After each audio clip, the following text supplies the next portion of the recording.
So what was there a specific moment or something that happened where you were like, "Yep, this isn't real. This isn't." Yeah, I had an afternoon of I was reborn Christian for like I don't know 3 hours. Um, a lot of people say that when they accept Jesus as their savior, they have this moment of elation, euphoric condition, or whatever, and I'm like floating about in a daze of joy or whatever for because this happens with when you convert to any religion, and you'll get that Sure. honestly. So I mean, it's just a mind game that they all play on each other.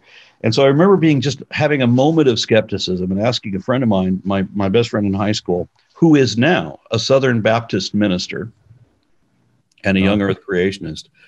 I asked him, how do I know that this elation that I'm feeling is really Jesus and that it's not just coming from my own mind or whatever? And he grabbed me by both shoulders with this huge beaming smile and said, "Just keep telling yourself it's Jesus until you believe it." Now, he had repeatedly told me about the fake it till you make it thing, and that he believes that the Bible is the only source of truth in our world, and that all the rest of reality be a lie. So what he's actually saying is that he's going to believe the lie and not the truth, which is the reality he's rejecting. But when he told me to just tell myself it's Jesus until I believe it, I realized the utter dishonesty of faith. I still didn't understand the full depth of it because faith is inherently dishonest. It is the most dishonest position it is possible to have.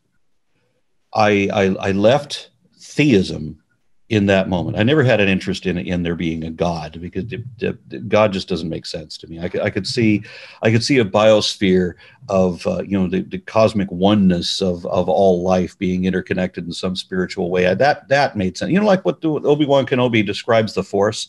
Sure. Basically, the Jedi religion was based on Taoism, and a combination of Taoism and Confucianism. So there was some spiritual truth in there. There was some adages that made sense in there that were beautiful and compelling. If I had read the Tao Te Ching before I saw Star Wars, then I would have identified as a Taoist. But I saw Star Wars first, so that made me a Jedi. I love that. That's yeah. So I started floating around trying to experiment with the supernatural, the spiritual world. I wanted to understand it. So I wanted firsthand encounters. So I started doing transcendental meditation. I started doing seances. I did all kinds of adepts. I'm working with druids on these spiritual conjurations and everything. I'm getting all into this new age woo shit, trying to have a firsthand experience. I'm trying to scientifically analyze the spiritual world because I was a kid. I was like 19. And I didn't know a better way to do that. And I realized at some point that I was able to make people see and hear and feel whatever they already believed in. I just had to build up the ambiance. And I'll just create a positive feedback loop in somebody's mind. They'll run with it. But I could only, if they were raised in Christianity and that's all they knew, that's what they're going to see. And if they're from India and they were raised with Hinduism and that's all they know, that's all they're going to see. You're not going to switch them. It's not like there's one universal religion where Hindus will suddenly accept Jesus or Christians will accept Krishna. Sure. That doesn't happen. So what is this feedback? It's a friend of mine, Daryl Ray, wrote a book called The God Virus, that whatever religion you're indoctrinated in with your childhood, that you go through a period where you're susceptible to adopt religion again, and it's going to be the one from your childhood. Interesting. Yeah, for unless sure. Unless you get radicalized because there's another, like in your late teens, you can be in a situation where you're susceptible again to a completely different religion once you have been burned by your birth religion. Sure. So it's an interesting paradox there. It really is. You're right. Yeah. So I mean, what had happened was I realized that I wasn't showing any of these people anything true. I'm creating an illusion that they're going to run with.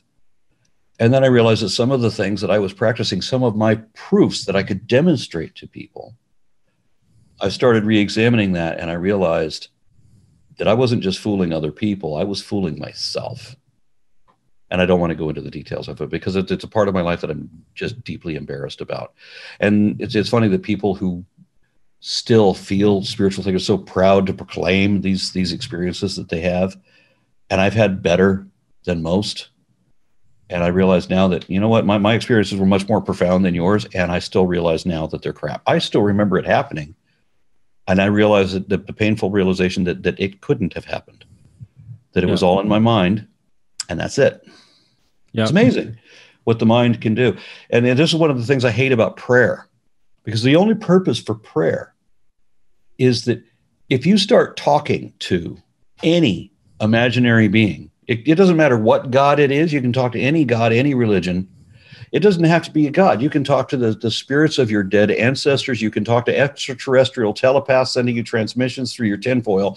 You can commune with past life memories. But if you talk to any imaginary being long enough, they're going to start talking back. And it doesn't matter how imaginary they are. It can be what is the volleyball named Wilson.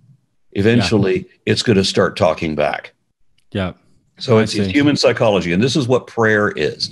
So when you tell people to go pray 5 times a day, you're doing mind control, and that's all you're doing.